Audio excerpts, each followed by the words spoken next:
Welcome to the Agronomy and Farm Management Podcast. I'm Amanda. And I'm Elizabeth. Thanks for joining us today. Today we're talking about fungicides on corn. There's quite a bit of corn that's tasseled already and pollinating, but we also have a lot that's just getting to that point. So if you're still considering fungicide applications, hopefully some of the information we give you today can help you make that decision, decide what type of fungicide to use, and some tools to help you along the way. And if you're interested in more information as well, we've kind of hit this topic in the Corn newsletter and on the Corn Live broadcast. So just another way to provide that information to you here. Our guest today is Jason Hartschuh. He's the Crawford County educator. Welcome, Jason. Hi, thanks, Amanda. It's great to be with you guys today and see if we can help some farmers around Ohio and make some management decisions that'll either save them money or increase their profitability. So the first thing I think that is important to discuss is when farmers are out scouting their fields and thinking about applying fungicide, what exactly should they be looking for? Yeah, so that's really important.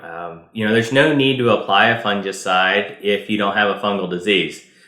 Depending on what application method you're looking at, you're talking $10 to $20 an acre for the machine to put on the fungicide, and another $15 to $30 depending what fungicide you pick for that product. So you're looking at maybe $40 or $50. Granted, corn price is a lot better, but at $5 corn, which really for fall we're not quite there. If you didn't market it already, that's 10 bushels. So can I get that return? So really scouting is important and knowing what to look for. So when we think about fungus, the bottom of the plant isn't as critical as the upper portion. So a lot of the energy that goes into the ear actually comes off of the ear leaf. So we can have a little bit of fungal disease down those lower leaves. Sure, maybe they're intercepting the last little bit of light, but they're not as critical. It's that ear leaf and up that we're really concerned about. Really, it's that ear leaf. If we're seeing any fungal growth on the ear leaf at tassel time is when we really start to get concerned. And we've had some really good weather for fungal disease. Most of the disease we deal with here in Ohio like it warm and wet. So depending where you're at in the state, that may or may not be you. I know I'm not in a bubble, so there's portions of the state that are kind of dry. And they actually may not have as high a potential for fungal problems, but there's other portions of the state that over the last 3 weeks, at least 2 of them have had basically rain every other day, have been very hot and humid. You look out over the cornfield and you almost see a haze. That haze is the heat, the humidity coming up off of the corn. That's perfect environment for fungal growth. So really there's 2 main diseases we're looking for right now to be scouting. The first one's gray leaf spot, and we're seeing that one popping up more than we're used to, actually finding those lesions on the ear leaf right now. When you're out looking for gray leaf spot, it's that rectangular lesion. It tends to be brownish in color, kind of follows the veins and can become very long. It may get wide too, but it always kind of keeps that rectangular blocky look to it as it continues to grow. The other one we deal with quite a bit is going to be northern corn leaf blight. I haven't seen a lot of it yet, but that doesn't mean it isn't going to pop up here pretty soon. A lot of times maybe we don't see it at pollination. It comes in a little bit later. But northern corn leaf blight is that tannish gray. Really, the one I can remember is how I really remember that one is it looks like a cigar. It's got that oblong shape. It'll get really long. It can get a little bit confusing if you got some resistance in that hybrid, because the resistance will kind of neck it down and it won't get as fat as that plant actually fights the disease itself. So really when it comes to fungal disease, our best line of defense is good plant genetics. So if we have some resistance through those plant genetics, that goes a long way in not needing a fungicide. But there are years, nothing is perfect. So there's years where our moderately resistant hybrids will have fungal disease. I know a few of the listeners are probably wondering about some of these ear diseases. The ear diseases are definitely a problem too. They like that hot, wet weather during pollination. So if you're dry during pollination, your ear rot, such as gibberella, which causes your mycotoxin, vomitoxin problems, may be lower potential for those. But there's definitely, if it was hot and humid and wet during pollination, there's some potential there for some of the ear diseases, which we'll have to scout for later. We can't see that they're present right now. It's just looking at that weather forecast and determining if it was right. And then we have to start thinking about, do we want to use a fungicide? Yeah, and I guess when I think about it, I'm always kind of nervous because there's a lot of time between now and when that crop goes to harvest. So how do I really know? I mean, is it just paying attention to the whether I should make that application? Yeah, that is a challenge. So, you're thinking about between now and harvest. So we're sitting here about the 1st of August, and we're thinking about harvest probably the 1st of October. Really what we're thinking about, though, to make that crop is early to mid-September. The last portion of dry down, if we have some diseases that come in really late, which occasionally we'll get some rusts that come in that usually aren't an economic problem for us. Actually, I kind of failed to mention a disease we really need to keep an eye out for, which is tar spot. Mm-hmm. You may have, if you're in Western Ohio, or if you're in some of our listeners from states further west, heard about tar spot. It's exactly the way it sounds. You're going to see black dots that look like somebody went out, drove down one of those back roads that's stone chipped and the tar got thrown up all over the tractor. That is exactly what the plants are going to look like. So that's definitely one to be on the lookout for, because that'll actually take the plants out and kill them, where the rest of them will just hurt our yields. That tar spot can definitely cause premature death if it is rampant enough and covers enough of that plant. But when you're thinking about how to timing and that next month, so here sitting 1st April, we're looking out over the next month and a half. If we don't see any disease yet, it probably won't progress enough to hurt yield, is what research has shown us. If we see some lesions here at tassel R1 timing, we could get that economic loss, and we would see an economic benefit to utilizing fungicide. If we see some disease now, because the disease has to come in, it has to infect the plant, it has to multiply, and all that takes time. And that's disease on the ear leaf primarily. Right, that's primarily on the ear leaf that we're concerned about, and maybe the next leaf up or so. Mm-hmm. There's a lot of leaves on a corn plant, so as long as we're getting sunlight interception around that corn plant, we can lose a few, have disease on a few, and really not hurt yield, and still have that maximum yield. But when we think about timing on these fungicides, just about everything recommends VT or R1 as that critical timing to apply the fungicide. You get into R2, R3, we don't usually see that economic return on corn fungicide because we're really worried about that early grain fill period, making sure that we don't abort any kernels early on. Also, if you're thinking, I mentioned mycotoxins, if you're thinking about mycotoxin problems, that infection happens during wet silk.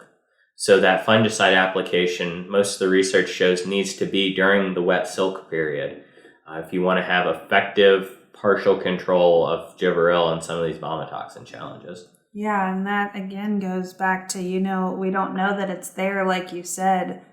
So do we go ahead and make that application? Right. I don't really want to encourage growers to just make the application to make it, because there's a lot of challenges going on. We're actually doing some research here looking at vomitoxins, some application methods. There's some funding from corn growers and I believe USDA also on working on a forecasting system very similar to the wheat scab forecast system, because it's actually the same pathogen that causes gibberella ear rot.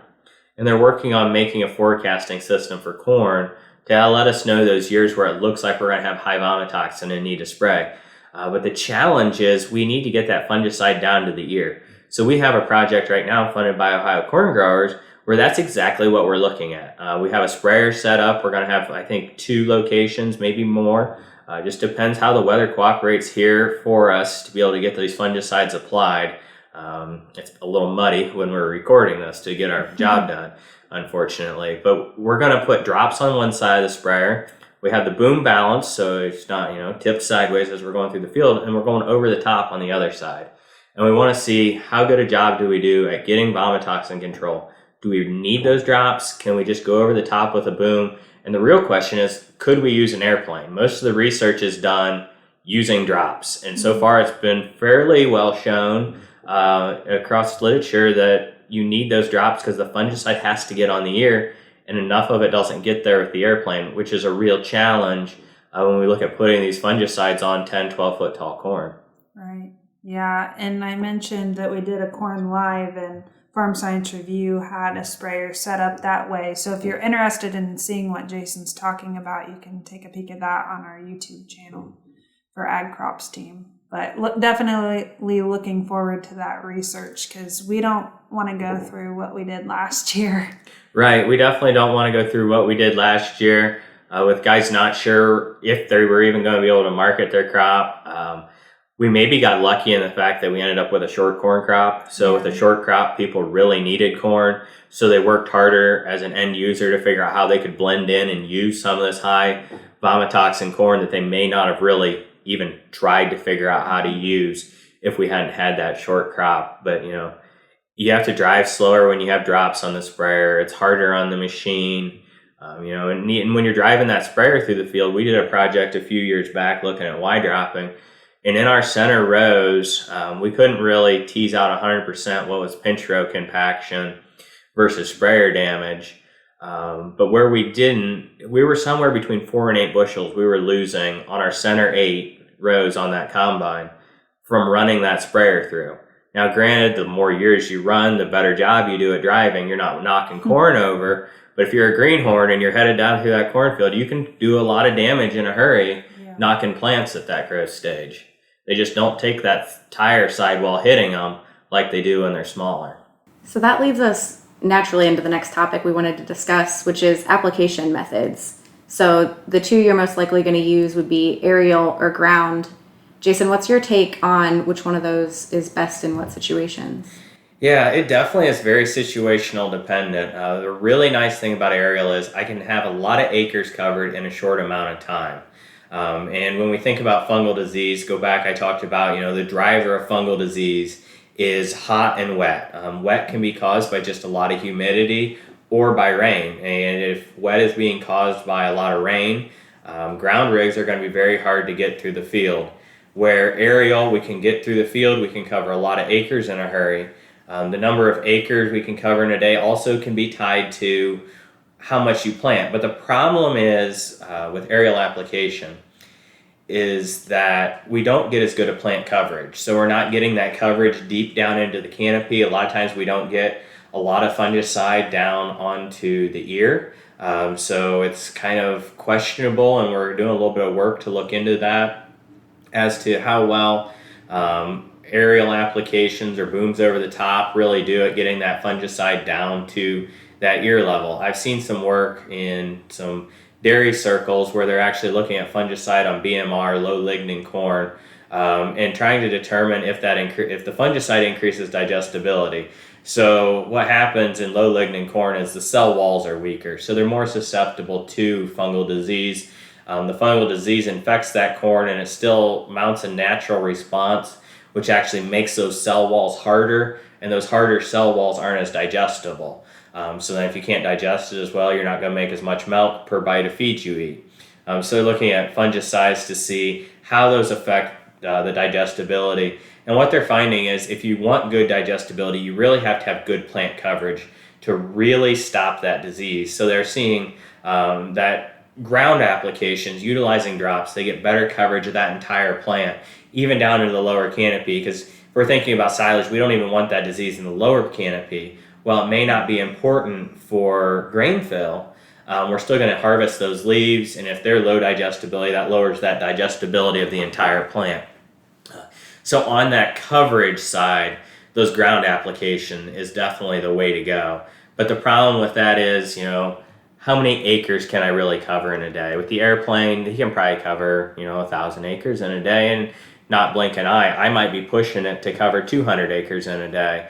And we also have the challenge with the ground rigs of potentially hitting plants, hurting yield, where in the aerial, we're not driving through the field.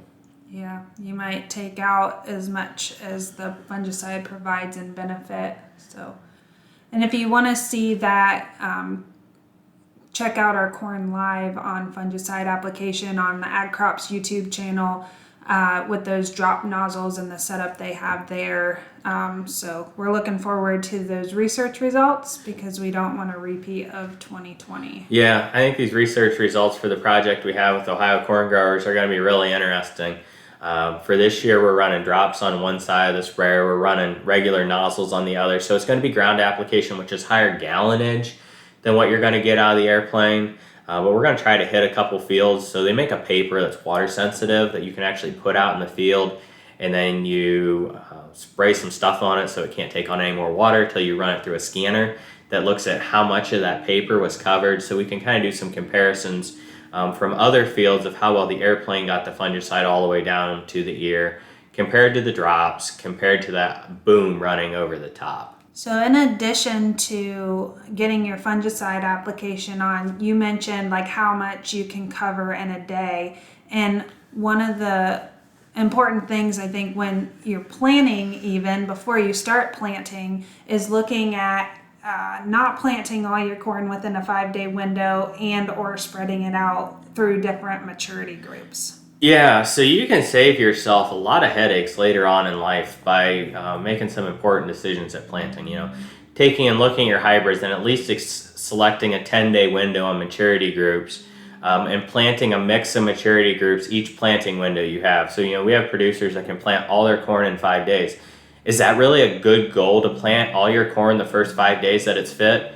Probably not. Experience is a great teacher, and I hate replanting corn. That's probably one of the things that makes me as grumpy as anything on the farm, is when I get to go back and replant corn for the second time. The third time makes me really grumpy. So, it may actually be worth on that 4th or 5th day, even if it's fit to plant, go fix some stuff in the shop. Go to the lake, whatever else you want to do besides running that corn planter. Go plant beans. Beans are a lot better to replant. But go do something else and then come back and plant the rest of your corn the next time it's fit. Not only does that spread out your harvest window, but it also spread out your application window. Harvest window, that's pretty critical when we think about fungal diseases too. So for our ear rots, if we have an ear rot infection, we want to harvest those plants early. We're going to spend more on dryer gas, sure, but we want to harvest early because then we have less fungal growth in that ear. We have a lot of fungal multiplication of ear rot in the fall as harvest goes later and later. That fungus continues to grow, it multiplies, it produces more toxin than what we would have found if we harvested that same corn earlier in the growing season. And then we have stalk rot. Stalk rot, there's a couple different fungi that cause those stalk rots. Some of them are the same as cause ear rot, some of them are different. But the next best thing to replanting corn that makes me grumpy is when I have to put the reel onto my corn head and drive about a mile and a half, sometimes less, sometimes one way in order to get the corn into the combine and harvest that crop. That makes for a really long, slow fall, and things only get worse.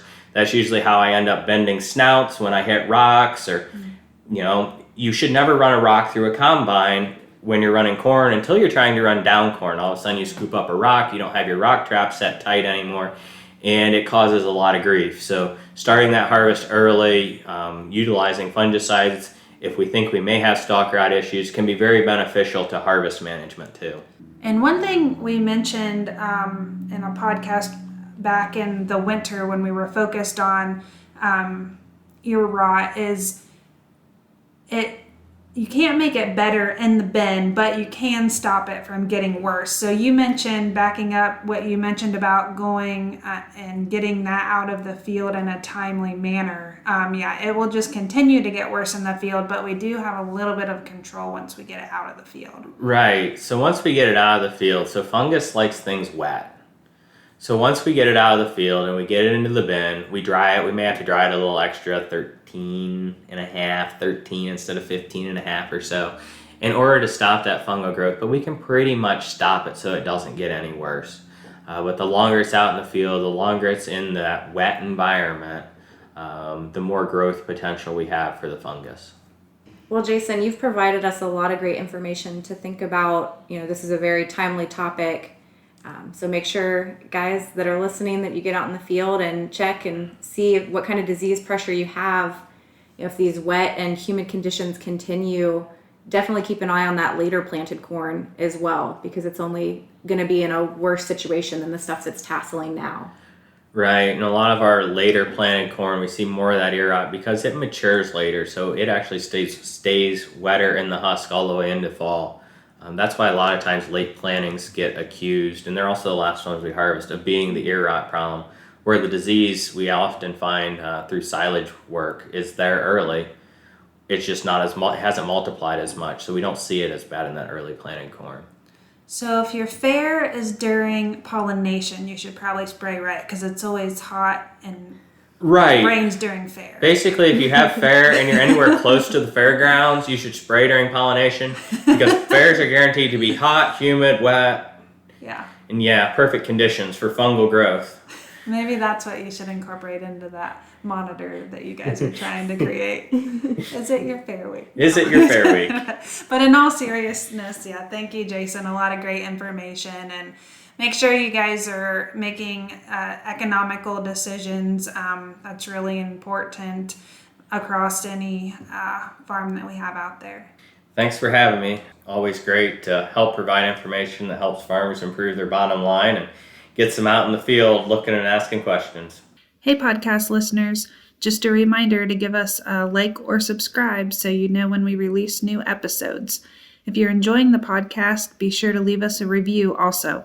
We appreciate the comments. Thanks for listening to the Agronomy and Farm Management Podcast. Join us again in 2 weeks for our next episode.